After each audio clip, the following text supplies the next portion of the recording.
Simplification यानी सरलीकरण पढ़ने वाले हैं।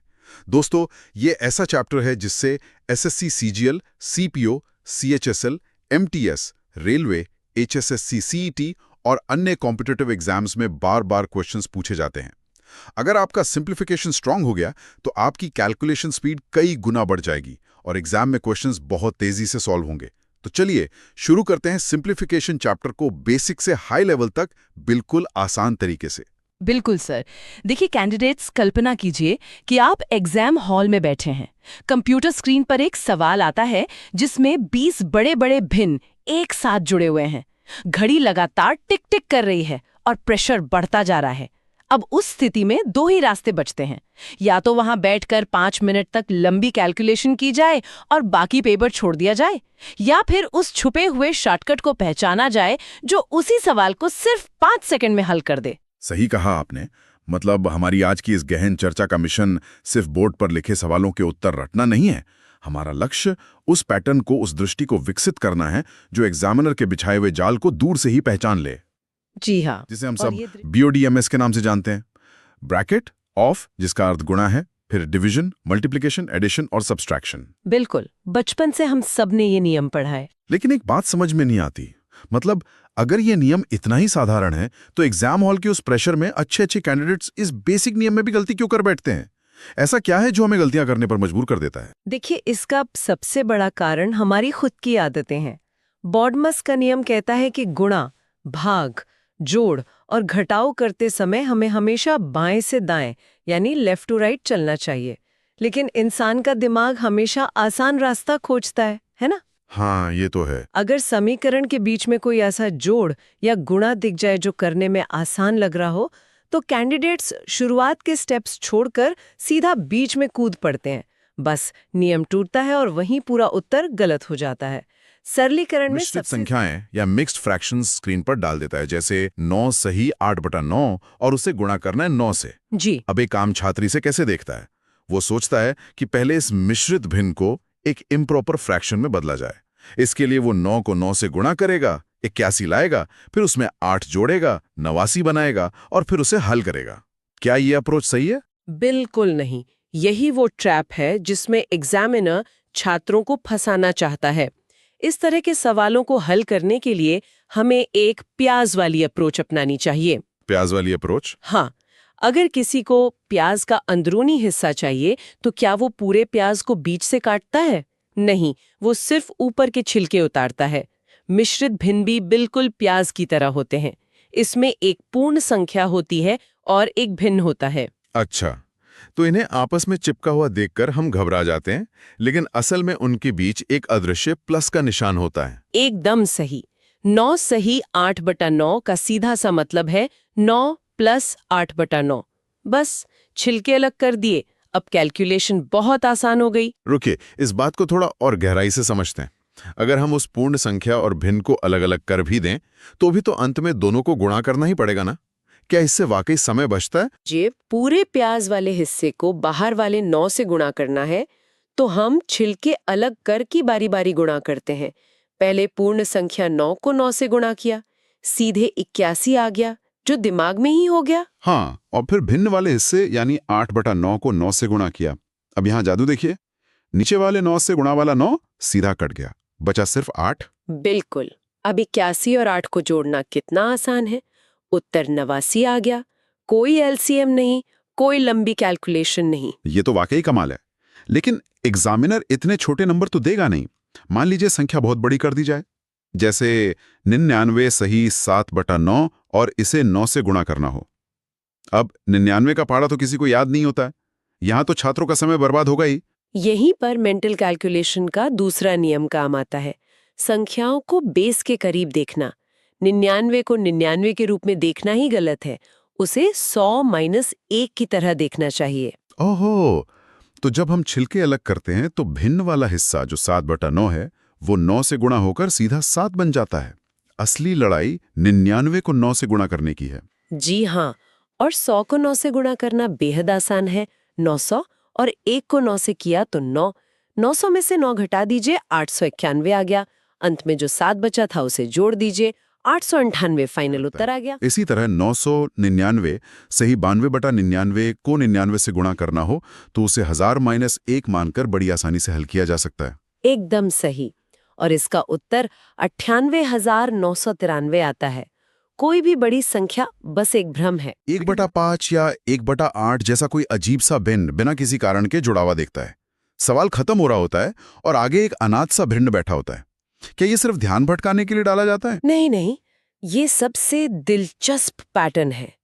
पेपर सेट करने वाला कोई विलेन नहीं है जो बिना कारण आपको परेशान करे।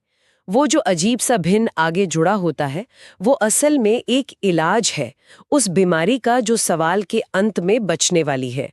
इसे रिवर्स इंजीनियरिंग कहते हैं। रिवर्स इंजीनियरिंग, इसे थोड़ा और खोलकर समझाइए, ये काम कैसे करता है? चलिए एक उदाहरण लेते हैं। मान लीजिए सवाल है 1/8 प्लस 999 सही 791/792 गुणा 99। अब जब कोई छात्र इसे हल करना शुरू करता है तो 99 का गुणा 999 से तो आसानी से कर लेगा। हाँ, 1000 माइनस 1 मानकर। लेकिन भिन्न वाले हिस्से का क्या? 791/792 का गुणा जब 99 से होता है तो 99 से 792 पूरी तरह 8 बार में कट जाता है। अब हमारे पास क्या बचा? 791/8। बिल्कुल। ओह, अब समझ आया। हमारे पास 791/8 बचा है और सवाल की शुरुआत में एग्जामिनर ने पहले से 1/8 दे रखा था। यही तो ट्रिक है। एग्जामिनर को पता था कि अंत में नीचे 8 बचने वाला है, इसीलिए उसने शुरुआत में ही 1/8 रख दिया ताकि दोनों के बेस समान हो जाएं। अब आप उन दोनों को जोड़िए, 1 और 791 जुड़कर 792 बन जाते हैं। और 792 को जब 8 से भाग देंगे तो वो वापस एक साफ सुथरा 99 बन जाएगा। वो डरावना दिखने वाला भिन्न पूरी तरह से कैंसिल होकर एक साधारण संख्या में बदल गया। जी, सवाल जितना बड़ा दिखता है, एग्जामिनर ने उसके अंदर कैंसिल होने का उतना ही सुंदर रास्ता बनाया होता है। ये तो सच में हैरान करने वाला है। मिश्रित भिन्नों का डर तो आप खत्म सा लग रहा है, लेकिन सरलीकरण में एक और बहुत बड़ा ट्रैप होता है, लंबी श्रृंखलाएं या सीरीज वाले प्रश्न। कंप्यूटर स्क्रीन पर पूरी स्क्रीन घिरने वाले सवाल। क्या सच में एग्जामिनर चाहता है कि कोई छात्र बैठकर इन 20-20 पदों को जोड़े? इसके पीछे का असली खेल क्या है? 100% नहीं। वह यह जांच ही नहीं रहा है कि आपको जोड़ना आता है या नहीं। वह यह देख रहा है कि आप समान पदों को ग्रुप कर पाते हैं या नहीं। मान लीजिए 999 के साथ अलग-अलग भिन्न लगाकर उसे 6 बार लिखा गया है, तो बेवकूफी ये होगी कि हर पद को अलग-अलग हल किया जाए। हाँ, बिल्कुल।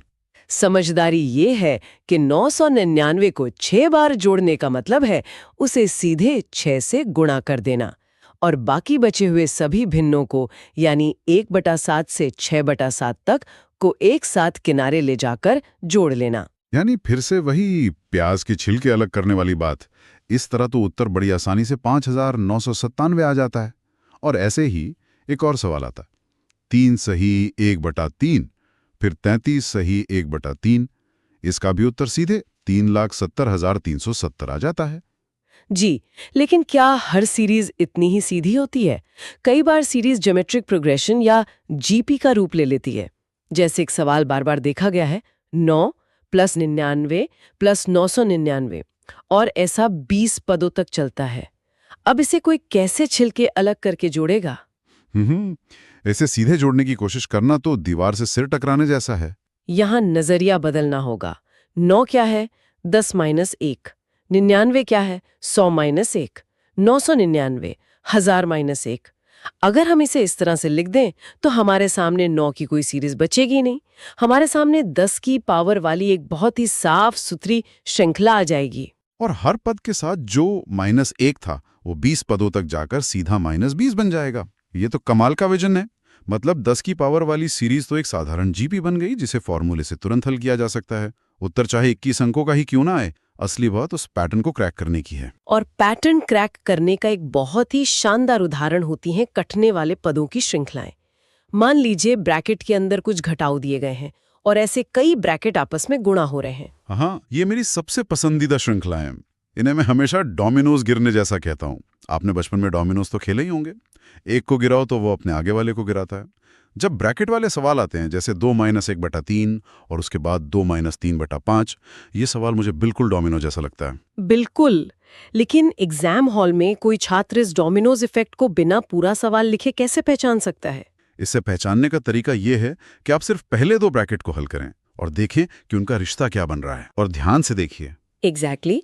पहले भिन्न का जो अंश 5 है वो दूसरे भिन्न के हर 5 के बिल्कुल सामने तिरछा खड़ा है। गुणा करते ही वो 5 से 5 कट जाएगा, मतलब डोमिनोज गिरना शुरू हो गया। और ये श्रृंखला अंत तक ऐसे ही कटती जाएगी। सब कुछ कट पिट कर सिर्फ पहले भिन्न का नीचे वाला हिस्सा और आखिरी भिन्न का ऊपर वाला हिस्सा बच जाएगा। बाकी पूरी बीच की श्रृंखला गायब। एक उदाहरण में उत्तर 1003/3 आता है और दूसरे में 5/9। जी, ये सच में गणित का एक खूबसूरत खेल है। लेकिन अगर डोमिनोज की तरह कटने की बात हो ही रही है, तो आइए टाइप 3 यानी टेलीस्कोपिक सीरीज पर आते हैं। ये वो ट्रिक्स हैं जो सिलेक्शन पक्का करती हैं। टेलीस्कोपिक सीरीज का नाम ही इसलिए पड़ा है क्योंकि जैसे दूरबीन को इस्तेमाल के बाद बंद करते हैं तो उसके सारे हिस्से एक के अंदर एक समा जाते हैं और एक लंबी दूरबीन बिल्कुल छोटी सी हो जाती है। ये सीरीज भी वैसे ही काम करती है। जैसे मान लीजिए एक ऐसी सीरीज है जहां अर्पद के हर में लगातार बढ़ने वाली संख्याएं हों।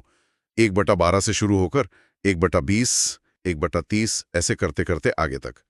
अब कोई भी आम कैंडिडेट इसका एलसीएम लेने की गलती करेगा और वहीं रेस से बाहर हो जाएगा। यहाँ एलसीएम नहीं लेना है, बल्कि संख्याओं को तोड़ना है। 12 क्या है? 3 गुणा 4। 20 क्या है? 4 गुणा 5। 30 क्या है? 5 गुणा 6।